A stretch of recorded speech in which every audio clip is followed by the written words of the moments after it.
Penang வெள்ளத்தால் பாதிக்கப்பட்ட 3 பள்ளிகளை நிவாரண மையங்களாக மாற்றியதை தொடர்ந்து நாளை முதல் 2 நாட்களுக்கு அந்த பள்ளிகளைச் சேர்ந்த 1786 மாணவர்கள் வீட்டிலிருந்தே கற்றல் கற்பித்தலில் ஈடுபட உள்ளதாக பினாங்கு கல்வித்துறை இயக்குநர் முகமது ஜைவுடின் மட்சாட் அறிவித்துள்ளார்.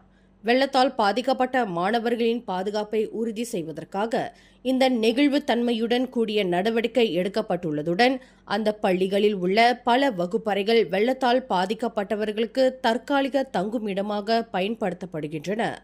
மேலும் பருவமழை காலங்களில் SPM மாணவர்கள் பாதிக்கப்படுவதை தடுக்க கல்வி அமைச்சின் கீழ் ஓப்ஸ் பயோங் திட்டத்தின் மூலம் முன் ஏற்பாடுகள் செய்யப்பட்டுள்ளதாகவும் தெரிவித்தார்.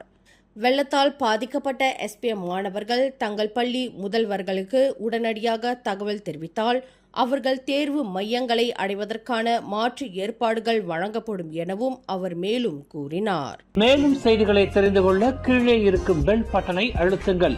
உங்கள் மகிழ்ச்சியை வெளிப்படுத்த லைக் மற்றும் ஷேர் செய்யுங்கள். தொடர்ந்து திசைகளோடு இணைந்திருக்க சப்ஸ்கிரைப் செய்யுங்கள்.